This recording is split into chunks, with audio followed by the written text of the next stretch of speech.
Ahibbati fillah, innamal a'mal bil khawatim.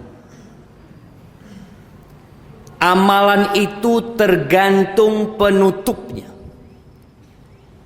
Maka Allah berpesan, jangan kalian mati kecuali dalam kondisi Islam. Ada orang-orang yang hari ini sholat Jumat bersama kita, yang mungkin Jumat depan dia masih hadir bersama kita, Ramadan dia puasa bersama kita. Tapi siapa yang tahu apakah dia akan mati dalam kondisi Islam?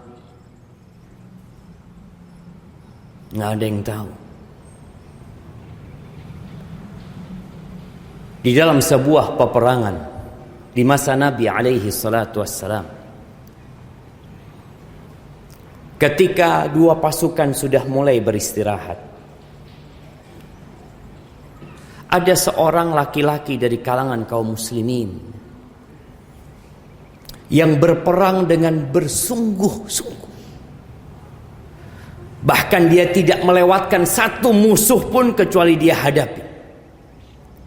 Lalu ada obrolan dari para sahabat yang mengatakan, ma ajza al-yawm mithl ma ajza fulan. Hari ini nggak ada yang perjuangannya, yang pengorbanannya seperti fulan. Apa kata Nabi SAW? Amma huwa famin ahli nar. Oh, orang itu dia penghuni neraka.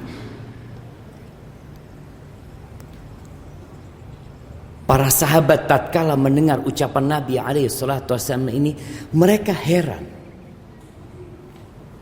Kalau orang yang berjuang seperti ini masuk neraka, bagaimana dengan yang biasa-biasa perjuangan? Maka salah satu di antara mereka mengatakan, ana sahibu, aku akan ngikutin orang ini. Kok sampai orang ini divonis masuk neraka? Diikutin sama salah satu sahabat. Ketika dia lari, sahabat ini ikut lari. Tatkala dia lambat, sahabat ini ikut lambat. Sampai terakhir ternyata orang ini terluka. Parah lukanya. Dan dia gak sabar menghadapi pedihnya luka tersebut. Dia ambil pedangnya, dia letakkan di dadanya, kemudian dia runtuhkan dirinya. Mati bunuh diri. Akhirnya sahabat yang mengikuti orang ini balik menjumpai Rasul sallallahu alaihi wasallam. Lalu dia mengatakan, asyhadu annaka Rasulullah. Aku bersaksi bahwa engkau adalah Rasulullah. Sahabat ini muslim. Maka Nabi heran, kenapa engkau mengatakan itu kembali? Maka dia cerita, ya Rasulullah, tatkala engkau mengatakan fulan termasuk penghuni neraka, kita ini bingung gitu. Akhirnya anak pun mengikuti orang tersebut. Ternyata orang itu matinya bunuh diri. Jamaah rahimakumullah, kita semua ingin husnul khatimah. Ya, proses untuk menuju husnul khatimah itu penting. Kita harus berpikir, apa langkah-langkah supaya kita mati husnul khatimah? Yang pertama, jujur sama Allah. Kita harus benar-benar punya waktu khusus berdua sama Allah Azza wa Jalla. Banyak di antara kita hanya beribadah tatkala ada manusia. Dia bersedekah tatkala banyak yang lihat.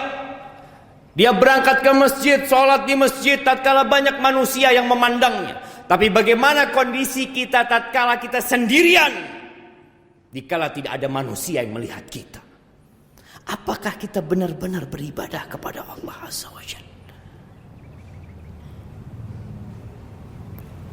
Atau kita hanya pura-pura beriman?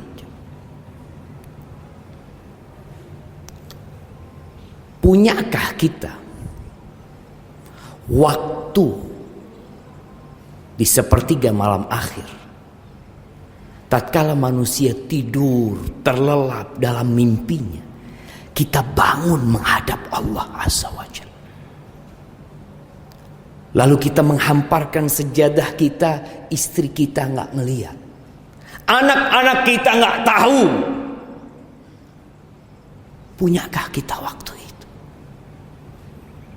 Kalau kita melihat 7 golongan yang kelak akan mendapatkan naungan dari Allah Azza wa Jal pada hari kiamat, yauma la dhilla illa dhilluh, pada hari tidak ada naungan kecuali naungan yang Allah berikan pada hari itu. Banyak di antara mereka adalah orang-orang yang beribadah sembunyi-sembunyi. Nabi menyebutkan tentang seorang yang bersedekah. Sedekah terang-terangan itu boleh. Kita datang ke masjid, ada kotak amal, kita masukkan duit, boleh, baik, asalkan ikhlas. Kata Allah, in tubdus sadaqat fa ni'mah. Baik engkau sedekah terang-terang. Wa in tukhfuha wa tu'tuha al-fuqara. Tapi kalau engkau sedekah dan engkau sembunyikan, engkau berikan kepada orang-orang fakir, fa huwa khairul lakum. Itu lebih baik buat kalian. Untuk membuktikan kita benar-benar beriman kepada Allah dan kita tidak main-main. Maka disebutkan dalam hadis itu, wa rajulun tasaddaqa bi sadaqatin fa akhfaha, dan seorang yang bersedekah dengan sebuah sedekah yang dia sembunyikan, hatta la ta'lamu shimaluhu ma tunfiqu yaminu, sampai tangan kirinya tidak tahu apa yang diinfakkan dengan tangan kanan. Kita punya amalan yang tersembunyi, jemaah, atau amalan kita semua terang-terang? Dan Nabi juga menyebutkan di antara 7 golongan itu alaihi salatu wassalam, wa rajulun dzakarallaha khalian fafadat ainah, dan seorang yang mengingat Allah sendirian lalu air matanya menetes. Mungkin sebagian kita pernah menangis karena sedih ditinggal orang-orang yang dicintai, menangis karena nasib yang buruk mungkin.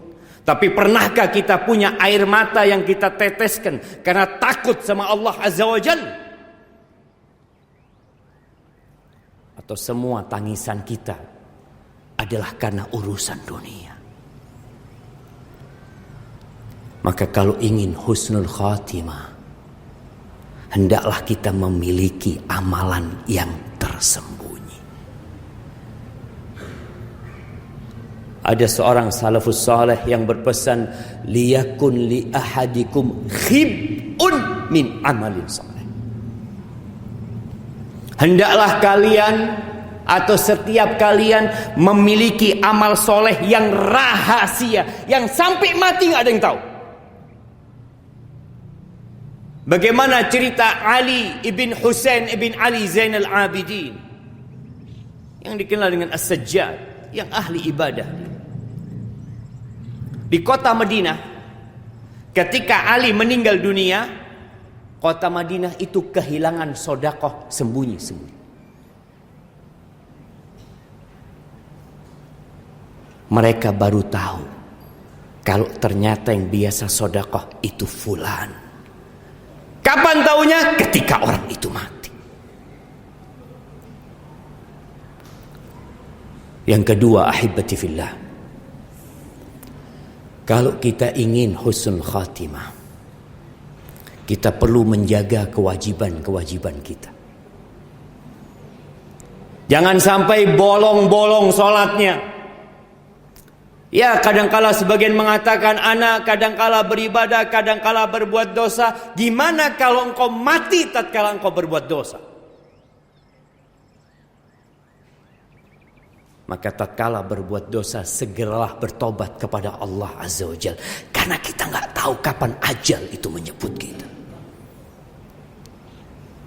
Yang ketiga, jangan menunda amal soleh. Sebagian kita itu menanti-nanti. Oh, nanti, besok, Pekan depan. Ada yang berpikir mau berangkat umroh, mau berangkat haji, dia dalam kondisi mampu, dia mengatakan nanti saya akan berangkat. Tahun depan saya akan berangkat. Saya akan daftar. Ternyata ajal menjemput dan dia tidak pernah berangkat haji. Padahal dia sudah mampu haji. Wajib sudah haji buat dia. Badiru bil a'mal. Kata Nabi SAW, segera kalian beramal. Segera. Kadang-kala kita dengar nasihat, dengar ceramah, dengar kita, tapi kita tidak segera mengamalkan. Kata Nabi SAW, badiru bil a'mal. Segera kalian amalkan. Fitanan kaqita'il lailil muzlim. Sebelum datang fitnah-fitnah, kekacauan-kekacauan yang seperti potongan malam yang gelap gulita. Yusbihur rajulu mu'minan. Pagi harinya dia beriman. Wa yumsi kafiran. Sorenya sudah kafir. Wa yumsi mu'minan wa yusbihu kafiran. Sorenya masih salat maghrib. Subuhnya sudah berhenti, tidak salat lagi. Dia sudah kafir. Kenapa itu terjadi? Yabi'u dinahu bi'aradin minad dunya. Dia menjual agamanya. Dia jual agamanya untuk mendapatkan sedikit dari kenikmatan dunia yang sebenarnya akan dia tinggalkan. Cepat beramal. Wa anfiqu.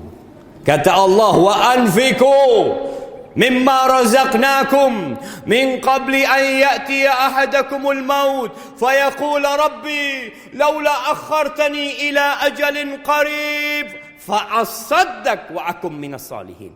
Allah katakan kalian infakkan, kalian keluarkan harta itu yang kami berikan kepada kalian sebelum datang ajal kepada salah seorang di antara kalian. Lalu dia mengatakan, wahai Rabbku, kalau engkau undur sedikit umurku. Kepingin apa? Fa'asaddaq. Dia kepingin sedekah. Tatkala dia melihat malaikat-malaikat datang dengan kafan yang dibawa oleh mereka, dan melihat malaikat maut hendak mencabut nyawanya, dia mengatakan, tolong undur waktuku sedikit. Kenapa? Dia sayang dengan apa yang dia kumpulkan dari harta, yang membuat dia telat Jumatan selama ini. Dia sayang, ternyata semua harta itu ditinggalkan. Rumah ditinggalkan, jabatan ditinggalkan, tanah-tanah atas nama dia semua ditinggalkan. Dia ingin satu, fa'asaddaq. Izinkan aku mau sedekah aku. Wala yuakhirallahu nafsan idza jaa ajaluha. Enggak ada sudah. Kalau sudah datang waktunya, maka jangan menunda-nunda amalan. Yang terakhir, berdoa. Minta husnul khatimah. Bicara doa minta husnul khatimah. Berapa kali kita minta sama Allah dalam sehari? Mungkin sebagian kita nggak pernah doa minta husnul khatimah. Nabi Yusuf alaihissalam berdoa mengatakan kepada Allah, tawaffani musliman wa alhiqni bis salihin. Ya Allah, matikan aku dalam kondisi Islam. Ini Nabi. Dan kumpulkan aku dengan orang-orang saleh. Doa Nabi alaihi salatu wassalam, ya muqallibal qulub, tsabbit qalbi ala dinik. Seringkali Nabi membaca doa itu. Wahai yang membolak-balikkan hati, tetapkan hatiku di atas agamamu. Matikan aku di atas agamamu. Apa kata para sahabat? Ya Rasulullah, amanna bika wa bima ji'ta bihi, atakhafu alaina. Ya Rasul, kami udah beriman kepadamu. Kami percaya yakin dengan apa yang kau bawa. Apa engkau khawatir dengan kami ini? Kata Nabi alaihi salatu wasallam, na'am, aku khawatir. Kalau Nabi alaihi salatu wasallam khawatir dengan sahabat-sahabat yang melihat Quran itu turun, Yang mereka memandang Rasul sallallahu alaihi wasallam. Bagaimana dengan kita? Beliau mengatakan hati manusia itu berada di tangan Allah Jalla Jalaluh. Yuqallibuha kaifa yasha. Allah bolak-balikkan, terserah Allah. Maka perbanyak doa dan tanyakan kepada kita. Berapa kali kita berdoa minta husnul khatimah? Berapa kali kita berdoa memohon supaya ditetapkan hati kita, khususnya di masa yang penuh dengan fitnah ini?